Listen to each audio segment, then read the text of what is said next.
বিছানার চাদর গায়ে পেঁচিয়ে গুটিসুটি মেরে বসে আছে এক কিশোরী। চাদরের বিভিন্ন জায়গায় ছোপ ছোপ রক্তের দাগ, চোখ মুখে ভয়ের ছাপ স্পষ্ট। অন্ধকার রাত, টিমটিম করে জ্বলছে মোমবাতিগুলো। পাশেই ছড়িয়ে ছিটিয়ে আছে বিভিন্ন সুগন্ধি ফুল।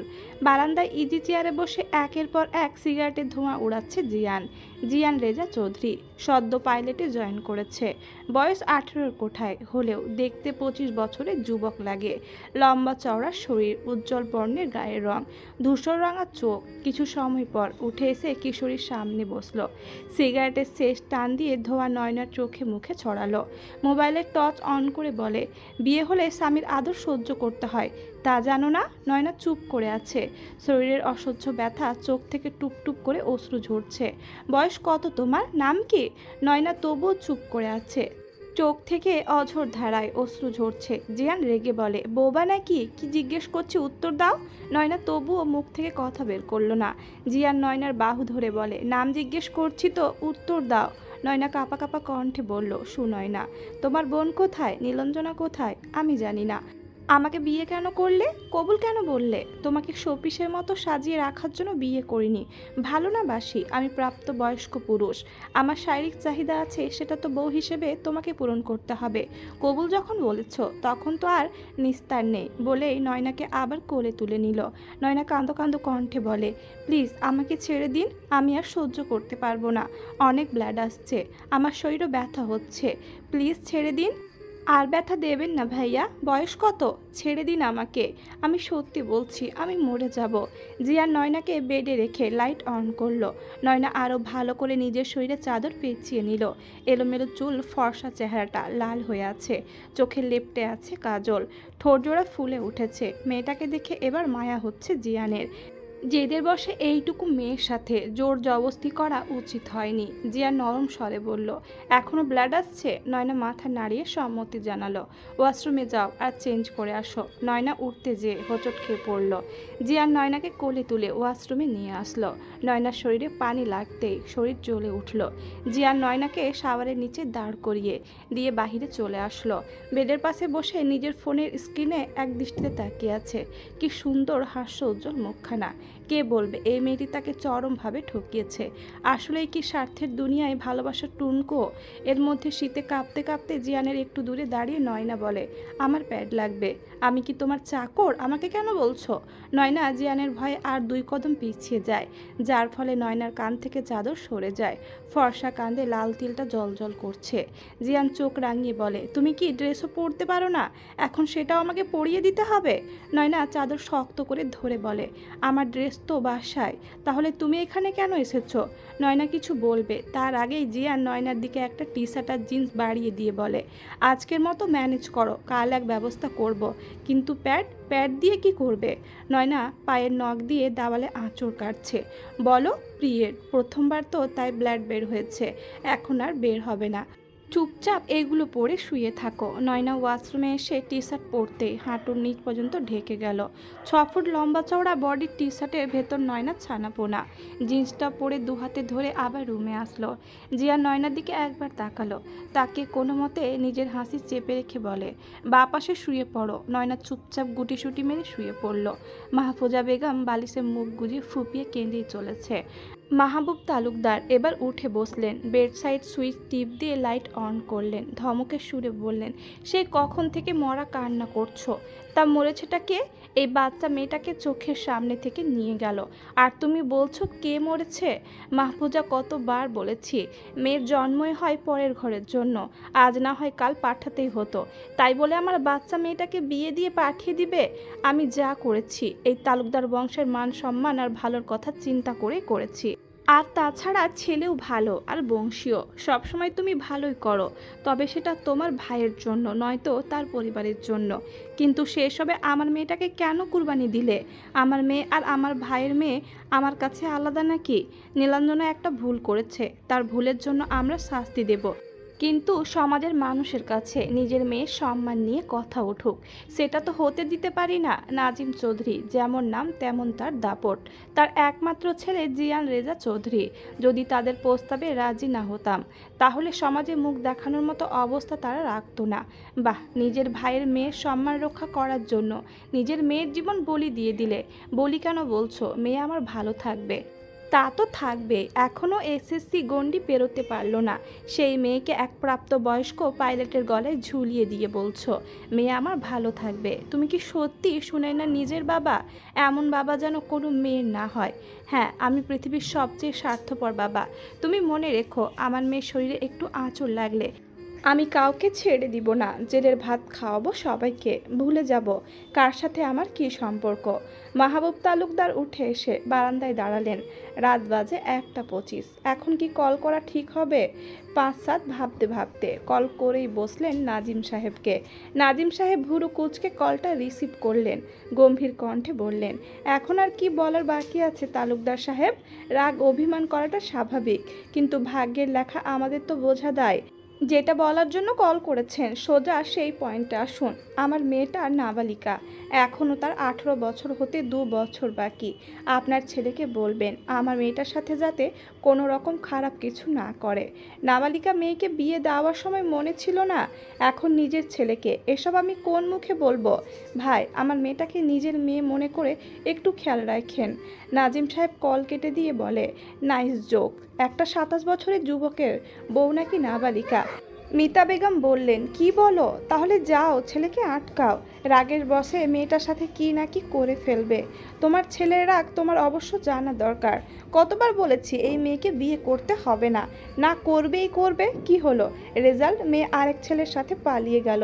শেষে কি হলো? তারা আর একটা মেয়েকে আমাদের ছেলের গলায় ঝুলিয়ে দিল।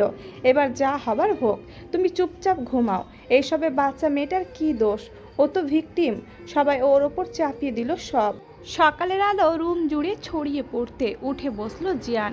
আড়মোড়া ভেঙে তাকাতেই দেখে বেডে রক্ত লেগে আছে। নাক মুখ কুঁচকে উঠে পড়ল। ইচ্ছে করছে মেয়েটাকে তেলে পোকার মতো ছুঁড়ে মারতে। নিজের রাগ সংযত করে ডাকতে লাগলো, এই মেয়ে ওঠো। কি হলো, উঠছো না কেন? আম্মু, আমার পিরিয়ড চলছে, ঘুমাতে দাও, ডিস্টার্ব করো না। জিয়ানা ডাকলো না নয়নাকে। ফ্রেশ হয়ে নিচে চলে আসলো। বাসার কারোর সাথে কোনো কথা না বলে বের হয়ে গেল বাহিরে। ফার্মেসিতে এসে চুপচাপ কতক্ষণ দাঁড়িয়ে রইল। বারবার ঘুরে ঘুরে প্যাডের দিকে তাকাচ্ছে, কিন্তু দোকান তো ফাঁকা হচ্ছে না। দূর, আজ কি মান সম্মান এভাবেই যাবে? আপনার কিছু লাগবে? জি, 1 প্যাকেট প্যাড দিন, সবচেয়ে ভালোটা। লোকটা প্যাড প্যাক করে দিতে দিতে বলে, স্যার, নতুন বিয়ে করেছেন বুঝি, তাই নতুন নতুন লজ্জা পাচ্ছেন? আরে স্যার, এসব তো কমন ব্যাপার, এত লজ্জা পাওয়ার কিচ্ছু নেই। এর সাথে চকলেট, আইসক্রিম, ফুল কিনে নিয়ে যাবেন, দেখবেন ভাবি আসমানের চাঁদ পাওয়ার মতো খুশি হয়ে যাবে।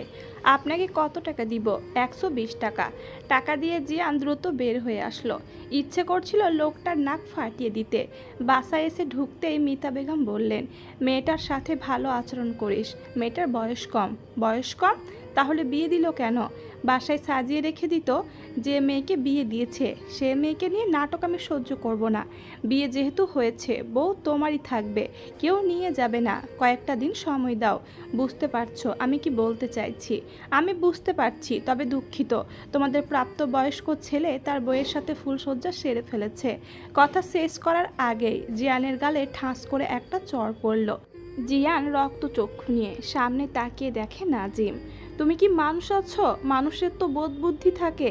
নিজেকে মানুষ মনে করলে সুনাইনার সাথে মানুষের মতো বিহেভিয়ার করবে। কবুল বলে বাসায় যখন নিয়ে এসেছো, সারা জীবনের জন্য সে তোমার অর্ধাঙ্গিনী, নিজের অর্ধেক অংশও তোমার, তাই সেভাবেই ট্রিট করবে। বাবা মায়ের সামনে কথা বলার ম্যানার্সটুকুও হারিয়ে ফেলেছ। তোমাকে পড়ালেখা করতে পাঠিয়েছিলাম, প্রেম করতে না। করেছো প্রেম, 1000বার মানা করেছি। এই মেয়ের সাথে তোমার যায় না, তবুও তোমার জেদের কারণে আমরা নত হয়েছি। কী লাভ হলো? সেই তো তোমার সাধের প্রেমিকা তোমাকে ছেড়ে পালিয়ে গেল। বললাম ফিরে আসো, কিন্তু না, তোমার তো বউ লাগবেই। বউ ছাড়া তুমি ফিরবে কেন? তো বউ যখন নিয়ে এসেছো, তার যত্ন করো। আর হ্যাঁ, এরপর কথা বলার সময় সামনের মানুষটিকে সেটা দেখে ভদ্রতা বজায় রেখে উত্তর দিবে। জিয়ান রাগে টকবক করতে করতে দোতলায় আসলো। দোতলার সিঁড়ির কাছে থাকা ফ্লাওয়ার ভাসটা পা দিয়ে ভেঙে ফেলল। ইচ্ছে করছে সুনাইনাকে শেষ করে ফেলতে।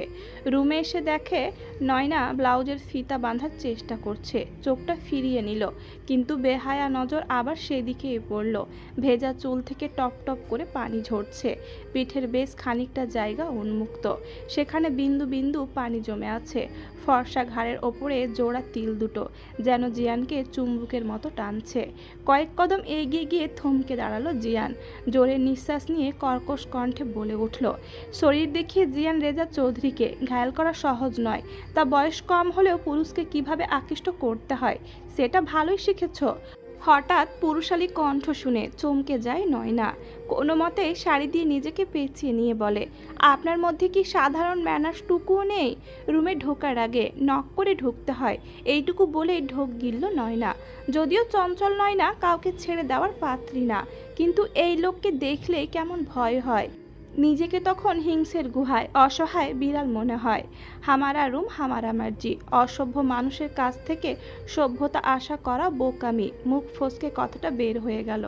সাথে সাথে ঠোঁট কামড়ে নিজেকে সামলানোর চেষ্টা করলো।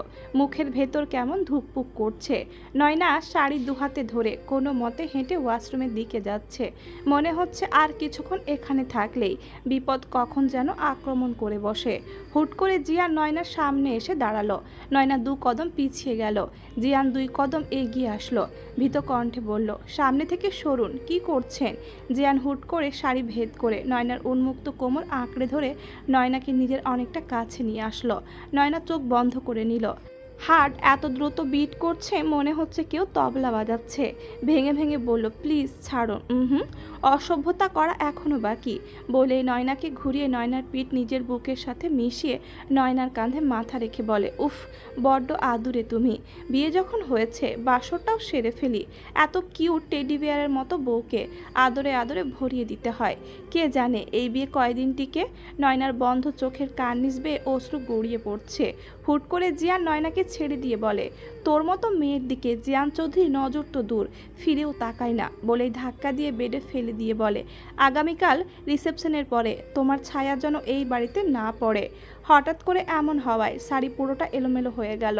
জিয়ান এক পলক তাকিয়ে চোখ সরিয়ে নিয়ে বলে, টেবিলের ওপর প্যাড আছে, আমি বের হচ্ছি, তাড়াতাড়ি শাড়ি ঠিক করো। জিয়ান রুম থেকে বের হতে নয়না শাড়ি পেঁচাতে লাগলো। না, কোনোভাবেই আগা মাথা মেলাতে পারছে না। ধুর, এসব শাড়ি ফাড়ি আমাকে দিয়ে পরা হবে না। কিন্তু আমি পরবো কি? কোনো ড্রেসও তো আনা হয়নি। গালে হাত দিয়ে কতক্ষণ ভাবলো, তারপর নিজের খুরাফাতি বুদ্ধি কাজে লাগিয়ে পরার মতো ড্রেস বানিয়ে নিল। প্যাড হাতে নিয়ে বেশ অবাক হলো। প্যাডের সাথে একটা ব্যাগে কিটক্যাট আর ডায়েরি মিল্ক চকলেট দেখে বেশ অবাক হলো নয়না। মনে মনে বলে, লোকটা কি এই আধবুড়ো বয়সে চকলেট খায়? এমন রসকসহীন মানুষ চকলেট কি করে খেতে পারে? চকলেট খাবে সুইট কিউট মিষ্টি হৃদয়ের মানুষ। ওয়াশরুম থেকে বের হয়ে বেডে বসে চকলেট খাওয়া শুরু করলো। জিয়ান চলে যেতে মিতা বেগম বললেন, এত বড় ছেলের গায়ে কেউ হাত তোলে? একদম চুপ থাকো। এই সব কিছুর জন্য একমাত্র দায়ী তুমি। ছেলের দোষ সারাক্ষণ আঁচলের তলায় লুকিয়ে রেখে রেখে বিগড়ে দিয়েছ ছেলেটাকে। বয়স, বাবা মায়ের সামনে বয়স আবার কি? অন্যায় দেখলে কানের নিচে ঠাটিয়ে লাগিয়ে দিলে আজ এই পরিস্থিতির সম্মুখীন হতে হতো না। আর হ্যাঁ, ওই বাড়িতে কল করে বলে দাও কাল এখানে রিসেপশন। সো এখানে এসে যেন কোনো নাটক ক্রিয়েট না করে। এখানকার কেউ তো জানে না এক মেয়ে পালিয়ে গিয়েছে বলে আর এক মেয়েকে ঘাড়ে চাপিয়ে দিয়েছে। চৌধুরী পরিবার হাত ছাড়া তো করা যায় না। ডার্টি গেম খেলেছে। দোষ তো তোমার ছেলেরও আছে, সেটাও তোমার ফল। আমি তখন তোমাকে বললাম আমি দেখে নিচ্ছি রেজাকে। তখন তুমি বললে দয়া করে ভরা আসরে সিন ক্রিয়েট করো না, যা হচ্ছে হতে দাও। জিয়ান রুমের সামনে এসে দাঁড়িয়ে চোখ বড় বড় করে তাকিয়ে আছে। তুই কি আসলে এই মেয়েটার সাথে ইন্টিমেট হয়েছিস? চুপ কর শালা, মেজাজ এমনিতেই খারাপ, আর খারাপ করিস না। নিকোটিনে শেষ টান দিয়ে বলে, করতে পারলাম কই? তাহলে কি করেছিস? এই অবস্থা কি করে হলো? তেমন কিছুই করিনি, টেনে রুমে নিয়ে এসেছি, জবরদস্তি করেছি। পুরোটা কমপ্লিট হওয়ার আগে মেয়ে বেহুঁশ। তুই এইটুকু মেয়ের সাথে জবরদস্তি করেছিস? মেয়েটা বাচ্চা ব্রো, রাখ তোর বাচ্চা। 6 মাসে বাচ্চার মা হয়ে যাবে, আসছে বাচ্চা। একটা বাচ্চা মেয়েকে কোন বাবা বিয়ে দেয়? আমার আর ওর বয়সের ডিফারেন্স জেনেই বিয়ে দিয়েছে। জাইন, তুই তো আমার বন্ধু জাইন না? আমি যে জাইনকে চিনি সে তো মেয়েদের সম্মান করে, ভদ্র প্রকৃতির একজন আদর্শ পুরুষ। ভদ্রতা, ভদ্রতাকে আমি দাফন করে দিয়ে এসেছি ওই বাড়ির উঠোনে। কি দোষ ছিল আমার? ভালোবেসেছিলাম এইটুকুই, সবার বিরুদ্ধে যেয়ে বিয়ে করে নিজের অর্ধাঙ্গিনী বানাতে চেয়েছিলাম, এটাই ভুল। এখানে সুনয়নার দোষটা কোথায়? সাপের বংশে মানুষ আসবে কোথা থেকে? ওরা সব কটা সাপ। তাই 20 দাঁত আগে উপড়ে ফেলবো। ভাগ্যিস পিরিয়ড শুরু হয়েছে, নয়তো আমি ওর এমন হাল করতাম জীবনে অন্য কোনো পুরুষের কথা চিন্তায় মাথায় আনতেও রুহু কেঁপে উঠত। তুই যাচ্ছিস কবে? তোর ছুটি শেষ হচ্ছে কবে? সিগারেট ধরাতে ধরাতে বলে, 5 দিনের ছুটির 3 দিন শেষ, আর 2 দিন বাকি আছে। আচ্ছা, লাবিব কই? ওরে তো আমার বিয়ের দিন থেকে দেখছি না, মোবাইলও সুইচ অফ। লাবিব গ্রামে গেছে। লাবিবের কথা ছাড়, আমার কথা শোন। মেয়েটাকে একটা বছর সময় দে, এবার এসএসসি দিবে, সেটা শেষ করুক। ততদিনে তোর সাথে ওর সম্পর্ক মজবুত হোক। এমন কিছু করিস না মেয়েটার সাথে যাতে তোকে ছেড়ে যেতে বাধ্য হয়। দ্রুত উঠে দাঁড়িয়ে হনহন করে বেরিয়ে আসলো নাহিদের রুম থেকে। সোজা বাসায় এসে নিজের রুমে ঢুকলো। খাটের ওপর তাকিয়ে দেখে খাটের ওপর বসে চকলেট খেতে ব্যস্ত নয়না। শার্টের কলার কান বেয়ে পড়ে, কাঁধের বেশ খানিকটা স্পষ্ট। ঝাঝালো কণ্ঠে ডাকলো, এই মেয়ে। ভয়ে চকলেট মুখের পাশে লেপটে গেল, হাত পেছনে নিয়ে চকলেট লুকিয়ে রাখলো। তোমার সমস্যা কি? সবসময় নিজের শরীর দেখানোর চেষ্টা করো কেন? এসব কি পড়েছো? শাড়ি কই তোমার? নয়নার বলতে ইচ্ছে করলো, আমার নাম সুনয়না, নট এই মেয়ে। চোখ পিটপিট করে তাকাচ্ছে আর মনে মনে এসব ভাবছে। কি হলো, উত্তর দাও। শাড়ি কোথায় তোমার? নয়না উঠে দাঁড়িয়ে বলে, এই তো। পুরো শাড়ি পেঁচিয়ে কোমরে গুজে রেখেছে। দাঁড়ানোর ফলে শার্টের হাতার ভেতরে হাত দুটো হারিয়ে গেছে। জিয়ানের এবার রাগ না হাসি আসছে। সামনের দিকে ভালো করে তাকিয়ে মনে মনে বলে, আসলেই তো বাচ্চা লাগছে দেখতে। মুখে চকলেট লেপটে আছে, শাড়ি এমনভাবে পেঁচিয়ে রেখেছে 2 কদম হাঁটলেই উষ্টা খেয়ে পড়বে। বুঝলাম না পুরো পরিবার কি আমার সাথে আবার একটা ধোঁকা করলো? বিয়ের দিন তো জলপাই রঙের লেহেঙ্গা পরা মেয়েটাকে এত বাচ্চা লাগেনি। এই মেয়ে, এদিকে আসো। নয়না বারবার হাত দুটো ওপরের দিকে ওঠানোর চেষ্টা করছে। কয়েকবার চেষ্টা করে মোটামুটি হাত দুটো কাবু করতে পেরেছে। শাড়ি একটু উঁচু করে সামনে এগোতে চাইলেই বেডের ওপর থেকে ধপাস করে পড়ে যেতে নিলে জিয়ান ধরে ফেলে। জিয়ানের গলা জড়িয়ে ধরে ড্যাব ড্যাব করে তাকিয়ে আছে নয়না। মনে মনে বলে, হায় আমার রণবীর কাপুর। জিয়ান ঠাঁস করে নিচে ফেলে দেয়। নয়না জোরে বাবা গো বলে জোরে চিৎকার করে ওঠে। আরও চিৎকার দেওয়ার আগে জিয়ান নয়নার মুখ চেপে ধরে।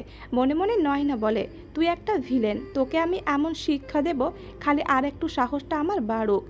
রুমে বসে না থেকে যাও, মেয়েটার কাছে যাও, খোঁজ নাও। মেয়েটার দেখো তোমার ছেলে তার অবস্থা কি করেছে। দরকার পড়লে ডাক্তার খবর দাও। ডাক্তার সুলতানা পারভিনকে কল করলেই চলে আসবে। নাজিম সাহেবের কথা শেষ করার আগেই নয়নার গলার স্বর কানে আসলো। মিতা বেগম দ্রুত ছুটে আসলেন রুমে। এসে দেখে নয়না নিচে পড়ে আছে। জিয়ান তার খুব কাছে মুখ চেপে রেখেছে। মিতা বেগম জিয়ান বলে ডাক দিতেই জিয়ান নয়নাকে ছেড়ে দিয়ে দূরে সরে আসলো। মিতা বেগম দ্রুত এসে নয়নাকে বুকের সাথে চেপে ধরলেন, মাথায় হাত বুলিয়ে বলেন, তোমার এই অবস্থা কেন মা? নয়না আর চোখে জিয়ানের দিকে তাকাচ্ছে। রুম থেকে বের হ। জিয়ান সাদা শার্ট নিয়ে রুম থেকে বেরিয়ে আসলো। মিতা বেগম নয়নাকে ধরে বেডে বসালেন। কোমল স্বরে জিজ্ঞেস করলেন, তুমি শাড়ি পরতে পারো না? নয়না মাথা নাড়িয়ে অসম্মতি জানালো। আসো আমি পরিয়ে দিই বলে নিজের আঁচল দিয়ে নয়নার মুখে লেপটে থাকা চকলেট মুছে দিলেন। সুন্দর করে শাড়ি পরিয়ে দিলেন। তুমি বসো, আমি তোমার জন্য খাবার আনাচ্ছি। আচ্ছা, সকালে তোমার কেমন নাস্তা পছন্দ? নয়না মিতা বেগমকে জড়িয়ে ধরে কেঁদে দিল। শাড়ি পরানোর সময় মিতা বেগম নয়নার শরীরে বিভিন্ন চিহ্ন দেখেছেন, যা তার ছেলের বদৌলতে বাচ্চা মেয়েটার শরীরে স্থান পেয়েছে। মাথায় হাত বুলিয়ে বলে, কাঁদে না নয়না, শরীর খুব ব্যথা করছে? আমাকে বলো তোমার কি সমস্যা হচ্ছে, আমি আপনার সাথে থাকবো আন্টি। আচ্ছা ঠিক আছে, তবে জানো তো বিয়ের পর মেয়েদের একমাত্র ভরসাযোগ্য আশ্রয়স্থল স্বামী। নয়না মিতা বেগমের আঁচল খামচে ধরল। গতকাল রাতে তার সাথে যা হয়েছে এরপর এই মানুষটার সাথে স্বাভাবিক হতে পারবে কখনো? মিতা বেগম নয়নার ভয় বুঝতে পেরে নয়নাকে বলল, তোমার স্বামী ততটা খারাপ না। যে রূপ তুমি দেখছো সেটা তোমার বোনের ওপর রাগ ক্ষোভ থেকে। তবে জানো, তোমাকে ভালোবাসা দিয়ে ওর এই রাগটা মোচন করতে হবে। তুমি চিন্তা করো না, আমি তোমাকে সহযোগিতা করব আদর্শবান স্ত্রী হয়ে উঠতে। এখন বসো, আমি খাবার নিয়ে আসি। মিতা বেগম চলে যেতে নয়না নীলাঞ্জনার কথাটা মাথায় আসলো। আচ্ছা, নীলাঞ্জনা আপি তো লাবিব নামের একটা ছেলেকে ভালোবাসতো, তাহলে এই তিতো করলার সাথে কি সম্পর্ক? নীলাঞ্জনা আপি কি টু টাইমিং করতো? কেন এমনটা করলে আমার সাথে নীলাঞ্জনা আপি? কেন করলে? তোমাকে আমি কোনোদিন ক্ষমা করব না। চোখের পানি মুছে ড্রেসিং টেবিলের ওপর একটা মোবাইল দেখতে পেল। দ্রুত মোবাইলটা হাতে নিয়ে সাইড বাটনে ক্লিক করতে মোবাইলের স্ক্রিনে দুজন কপত কপতি হাস্যোজ্জ্বল পিক ভেসে উঠল। এটা তো নীলাঞ্জনা আপি আর তিতো করলা, দুজনে এতটা ক্লোজ। তার মানে আমি যা ভাবছি তাই। মোবাইলটা হাত থেকে রাখার আগে কেউ ছো মেরে নিয়ে নিল। কর্কশ কণ্ঠে বলে, সাধারণ বোধ বুদ্ধি নেই? পারমিশন ছাড়া কারো পার্সোনাল জিনিস হাতে দিতে নেই? আপনি নীলাঞ্জনা আপিকে কতদিন ধরে চেনেন? সেই কৈফিয়ত আমি তোমাকে দেব না। নয়নার দিকে চোখ পড়তে চোখ গেল গলার দিকে, রক্ত জমে জমাট বেঁধে কালো হয়ে থাকা চিহ্নের ওপর। মনে একজন রেখে ঘরে কেন আমাকে আনলেন? মলিন কণ্ঠে বলল নয়না। তোমার বয়স কত? পেছন থেকে মিতা বেগম বললেন, 16 বছর। এখন মনে হলো বইয়ের বয়স জানতে হয়, বিয়ের আগে জানতে হয়, বিয়ের পরে না। সরি আম্মু, আমার ভুল হয়েছে। আমি আমার ভুল শুধরে নেব। আজই সুনয়নাকে ওদের বাসায় ফেরত দিয়ে আসবো। লাবিব নীলাঞ্জনার পিঠে চুল সরিয়ে ঘাড়ে আলতো করে চুমু খেলো। কোমরে হাত রেখে নিজের বক্ষে জড়িয়ে নিয়ে কানের কাছে ফিস ফিস করে বলে, ভালোবাসি আমার প্রিয়তমা। নীলাঞ্জনা কিছুটা সরে দাঁড়ালো। লাবিব, কতবার বলবো বিয়ের আগে আমার এসব পছন্দ না। আমরা বিয়েটা কবে করছি? করছি না আমরা বিয়ে? ভালোবাসি আমি তোমাকে। কি অদ্ভুত, তোমাকে টাচ করলেই তোমার শরীর জ্বলে ওঠে। তা তো উঠবেই। পাইলট জিয়ান রেজা চৌধুরীকে খুব মিস করছো বুঝি? এতই যখন রেজার জন্য প্রেম উতলে পড়ে, তাহলে আমার সাথে আসলে কেন? রেজাকে বিয়ে করে এখন হানিমুন ছেড়ে ফেলতে? নীলাঞ্জনা ঠাস করে লাবিবের গালে চড় বসিয়ে দেয়। আমার এখন মনে হচ্ছে আসলেই আমি ভুল মানুষের জন্য সবাইকে ত্যাগ করেছি। তুমি আমাকে সত্যি সত্যি ভালোবাসো তো? আমি তোমাকে কি বলেছি? জাস্ট এতটুকুই তো। শারীরিক সম্পর্ক আমরা বিয়ের পর জড়াবো পবিত্রভাবে। যে পুরুষ শরীরের পাগল হয় সে তো কখনো ভালোবাসতে পারে না। তার নেশা শরীর, শরীর পেলে একদিন ঠিক তার নেশা কেটে যায়। আমি আজ এখনই বাসে চলে যাব। তোমার সাথে আর এক মুহূর্তও থাকবো না। আমার পরিবার আর আমার যা মান সম্মান যাবার তা তো ধুলোয় মিশে গেছে। তোমার মতো মানুষের সাথে থেকে নিজের আত্মমর্যাদা বিসর্জন দিতে পারবো না। লাবিব নীলাঞ্জনার হাত ধরে বলে, প্লিজ আমাকে ক্ষমা করে দাও। আমার ভুল হয়ে গেছে। কি করব বলো? তোমাকে দেখলে আদর করতে ইচ্ছে করে নিজের মধ্যে তোমাকে মিশিয়ে নিতে। আজই আমি তোমাকে বিয়ে করব। আমি তোমাকে বিয়ে করতে পারবো না লাবিব। আমার মন বলছে তোমার আমার প্রতি কোনো ফিলিংস নেই। এভাবে বলছো? বলছি তো ভুল হয়েছে। এই কান ধরে সরি বলছি, প্লিজ এবারের মতো সরি অ্যাকসেপ্ট করে নাও ময়না পাখি। করতে পারি এক শর্তে। কি শর্ত বলো ময়না পাখি? তোমার জন্য এই অধমে জানও হাজির। কথা দাও আমাদের মাঝে কখনো তুমি জিয়ানকে টেনে আনবে না। আমি যদি ওকে সত্যি ভালোবাসতাম তাহলে ওকে ছেড়ে তোমার কাছে আসতাম? জিয়ান আমার স্কুল লাইফের ভালোবাসা। তখন আমি নেহাত বাচ্চা ছিলাম, আবেগে ভেসেছি। তোমার সাথে পরিচয় হওয়ার পর আমি অনুভব করেছি, হ্যাঁ এটাই ভালোবাসা। লাভ ইউ আমার ব্যক্তিগত ময়না পাখি। এবার যাও বিয়ের আয়োজন করো। তুমি নাস্তা করে রেডি হও, আমি কাজে নিয়ে আসছি। অপেক্ষায় রইলাম প্রেমিকা থেকে প্রিয়তমা স্ত্রী হবার। আম্মু, আমি সত্যিই দুঃখিত। সুনয়নার বয়সটা যে এত কম আমি বুঝতে পারিনি। যাই হোক, আমি আমার ভুল শুধরে নেব। তোমার কি বিয়েটাকে ছেলে খেলা মনে হয় জিয়ান? বিয়ে হচ্ছে জন্ম জন্মান্তরের বন্ধন। এটা তোমার কিনে আনা কোনো শোপিস না। ভালো লাগলো কিনে আনলে, ভালো লাগলো না ছুঁড়ে ফেলে দিলে। তুমি যথেষ্ট ম্যাচুয়ার, তাই নিজের জ্ঞান কাজে লাগাও। বোকাদের মতো কাজকর্ম করার কোনো মানে নেই। নয়না তুমি বসো, আমি তোমার জন্য নাস্তা নিয়ে আসি। যাওয়ার সময় জিয়ানকে বলে গেল, আমি যাব আর আসব, ওর সাথে কোনো রকম মিসবিহেভিয়ার করবি না। নয়না বেডের এক কোণায় বসে বসে চোখ ঘুরিয়ে ঘুরিয়ে রুমটা দেখতে লাগলো। বাপরে, রুমের ফার্নিচার থেকে শুরু করে রুমের দেওয়ালের রং, পর্দা সব সাদা। এত শুভ্রতায় জড়ানো মানুষ এমন খারাপ হয়? এই মেয়ে শোনো, প্রথমত আমার নাম সুনয়না, নট এই মেয়ে।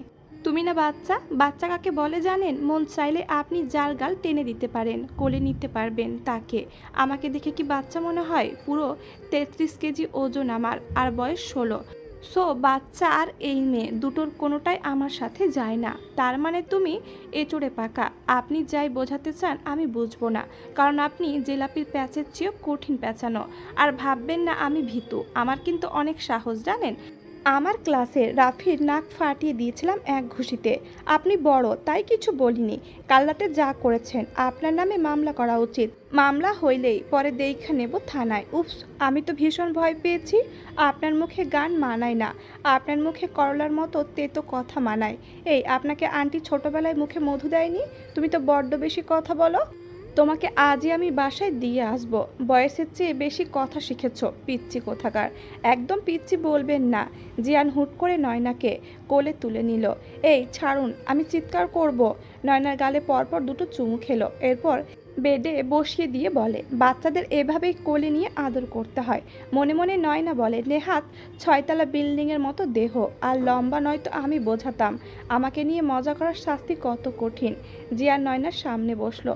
প্রথমবার নয়নার দিকে নজর দিল, ভালোভাবে লক্ষ্য করলো। হলদে ফর্সা গায়ের বরণ, পিঙ্কিস পিঙ্কিস এক জোড়া ঠোঁট, হরিণের মতো টানা টানা এক জোড়া চোখ, চেহারা জুড়ে অদ্ভুত সরলতা। হঠাৎ কপালের ডান পাশে চোখ পড়তেই জিয়ানের চোয়াল শক্ত হয়ে গেল। ঠিক নীলাঞ্জনার কপালের ডান পাশে যেখানে তিল, নয়নারও সেম। আপনি রেগে যাচ্ছেন কেন? আমার ভয় করছে। জিয়ান হুট করে নয়নার চুলগুলো মুঠ করে ধরল। তোদের মতো মেয়েদের আমার চেনা আছে, এই রূপের জালে আমাদের মতো ছেলেদের জীবন ধ্বংস করে দিস। তোদের এমন অবস্থা করা উচিত যাতে আর কোনো ছেলের জীবন নষ্ট না হয়। ভালোবাসাকে তোদের কাছে খেলনা মনে হয়। নয়না ব্যথায় কুঁকড়ে উঠল, চোখের কার্নিশ বেয়ে গড়িয়ে পড়তে লাগলো অশ্রুকণা। ব্যথাতুর কণ্ঠে অনুনয়ের সুরে বলল, প্লিজ ছাড়ুন, আমার লাগছে। মিতা বেগম রুমে এসে এই দৃশ্য দেখে চিৎকার করে বলে, জিয়ান এসব কি হচ্ছে? মানা করেছিলাম তো ওর সাথে মিসবিহেভ করতে। হাতে থাকা খাবারের ট্রেটা টেবিলের ওপর রেখে নয়নাকে আগলে নিলেন বুকে। জিয়ান ততক্ষণে রুম ছেড়ে যাওয়ার জন্য পা বাড়িয়েছে। দাঁড়াও। মিতা বেগমের কণ্ঠ শুনে স্থির হলো জিয়ানের পা। আম্মু প্লিজ, এখন এই মুহূর্তে আমার কোনো রকম জ্ঞানের বাণী শোনার মন মানসিকতা বা ধৈর্য কোনোটাই নেই। আমাকে একটু একা থাকতে দাও। তোমার মেজাজ নিয়ে ডিপ ফ্রিজে রেখে আসো। আজ তুমি যেটা করলে আমার ভাবতেও ঘৃণা হচ্ছে। তোমার মতো সন্তান আমি গর্ভে ধারণ করেছি। এইটুকু একটা মেয়ে তুমি, ওর ওপর শারীরিক মানসিক টর্চার করেই যাচ্ছ। তোমার প্রেমিকা তোমাকে ধোকা দিয়ে আরেক ছেলের সাথে পালিয়ে গেছে, তাতে এই নিষ্পাপ মেয়েটার কি দোষ? আর কোনো মেয়ে এমন মেজাজ সহ্য করবে? মেয়েটার ঠিক ডিসিশন নিয়েছে তোমাকে ছাড়ার। আর হ্যাঁ, মনে রেখো, ও আজ থেকে আমার মেয়ের মতো। জীবনে দ্বিতীয়বার ওর গায়ে আঘাত করার চিন্তা করলে তোমার মতো ছেলেকে অস্বীকার করতে আমি দুবার ভাববো না। জিয়ান বাহিরে এসে সোজা চিলেকোঠায় চলে আসলো। চিৎকার করে কাঁদতে ইচ্ছে করছে তার। আচ্ছা, ছেলে মানুষের হৃদয় ভেঙে গুড়িয়ে গেলেও কি তাদের কান্না করা মানা? আমি কি দোষ করেছিলাম? শুধুমাত্র নীলাঞ্জনাকে ভালোবাসতাম। আমি তোমাকে কিভাবে বোঝাবো আম্মু? নীলাঞ্জনাকে আমি খলসের আড়ালে থাকা মুক্তোর মতো যত্নে রেখেছিলাম। নিজে শত আঘাত সহ্য করলেও কখনো ওর শরীরে সামান্য আঁচড়ও আসতে দিইনি। কেউ কেন বোঝে না? ছেলেদেরও হৃদয় আছে, তাদের হৃদয়ের রক্তক্ষরণ কেউ কেন দেখতে পায় না? তারাও পুড়ে বিরহের অনলে। সেই দগ্ধ হৃদয়ের আর্তনাদ কারো হৃদয় স্পর্শ করে না। কেন কেন? তুমি ভুল ছিলে না। তুমি ছিলে সদ্য ফোটা সুবাসিত ফুল, যার ঘ্রাণের মাদকতা আমাকে নিঃস্ব করে দিয়েছে। রাত তখন প্রায় 1টা ছুঁই ছুঁই। জিয়ান পা টিপে টিপে রুমে আসলো। বেডের ওপর এলোমেলো হয়ে ঘুমিয়ে আছে এক কিশোরী। শাড়ি সরে যেয়ে কিশোরীর উন্মুক্ত হয়ে আছে শরীরে বেশ খানিকটা অংশ। আলতো হাতে কোলে তুলে নিল ঘুমন্ত কিশোরীকে। চুপিসারে সিঁড়ি বেয়ে নিচে চলে আসলো। গাড়ির সামনের সিটে নয়নাকে বসিয়ে শাড়িটা কোনো মতে পেঁচিয়ে দিল শরীরে। হঠাৎ ঘুমন্ত রমণী হাত ধরে বসলো। জিয়ান খানিকটা ভয় পেল। কিছু সময় সেভাবেই রইল। বুঝতে পারলো ঘুম ভাঙেনি। আলতো করে হাত সরিয়ে এনে ড্রাইভিং সিটে বসে ড্রাইভ করতে লাগলো।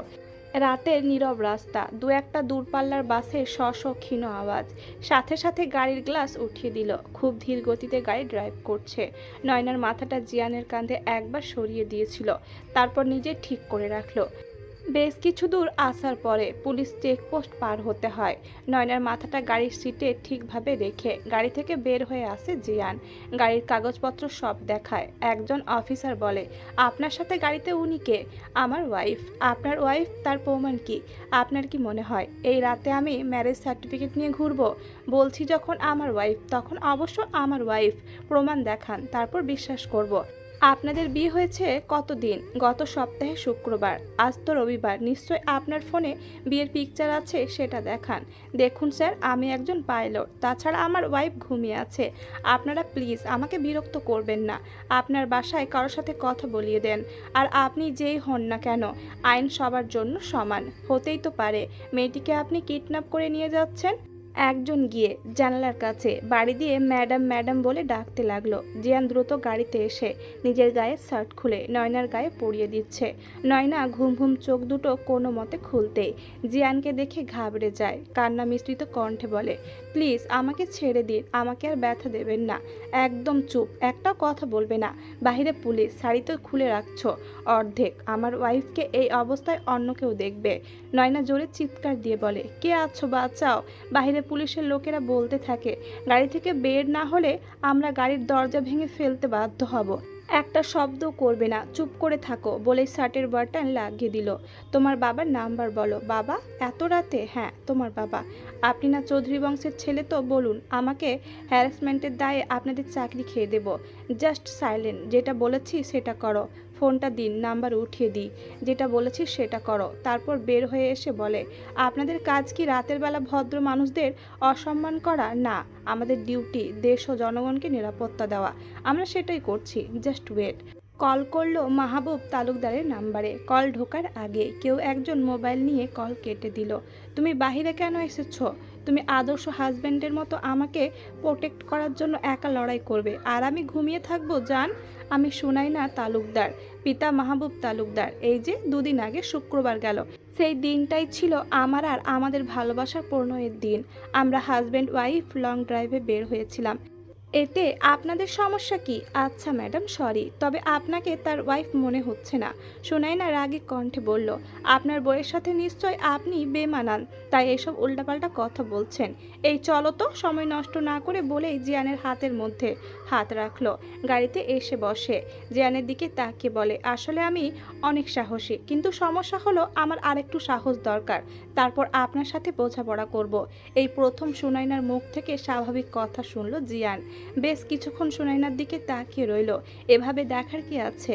আপনারই তো বউ, না চাইলেও সারা জীবন এই মুখ দর্শন করতে হবে। আচ্ছা, আমরা যাচ্ছি কোথায়? সরি। নয়না অবাক হয়ে বলে, আপনি কিছু বললেন এইমাত্র? সরি, আমি আসলেই দুঃখিত। আমার উচিত হয়নি তোমার সাথে এমন আচরণ করা।